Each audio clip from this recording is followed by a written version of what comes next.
uwe mbunge bora, lazima ujue kusoma, kuandika na kuongea sana.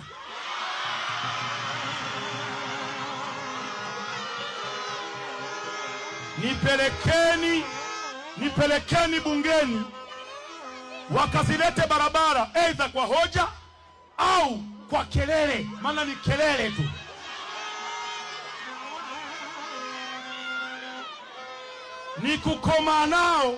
Ni kukomaa nao kuhakikisha wanatuletea barabara kwa kelele.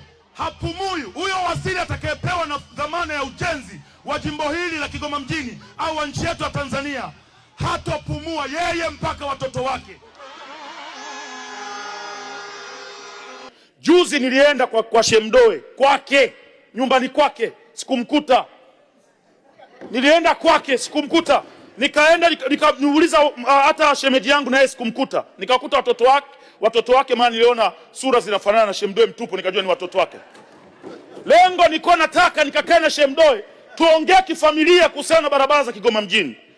Jimbo la Kigoma mjini ndio jimbo la mjini ambalo lina barabara za vumbi kuliko jimbo lolote duniani, sio Tanzania, dunia nzima.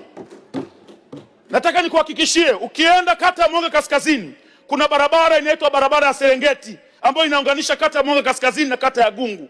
Hiyo barabara ina makorongo ambayo ukifika Mheshimiwa Waziri Mkuu utasema inna lillahi wa inna ilaihi rajiun. Ukienda kata ya Buzebazeba kutokea uwanja wa Lake Tanganyika, ukipita barabara hiyo ambayo inaenda kuconnect mpaka soko la Buzebazeba, ina connect kata ya Rusimbi, ina connect kata ya Kasingirima, ina connect kata ya Majengo, ina connect kata ya Machinjioni. Barabara zote hizo ni vumbi tupu. Ifikia hatua mtusaidie watu wa Kigoma, na sisi tupate barabara ambazo zitaenda kuchochea maendeleo ya mji wetu.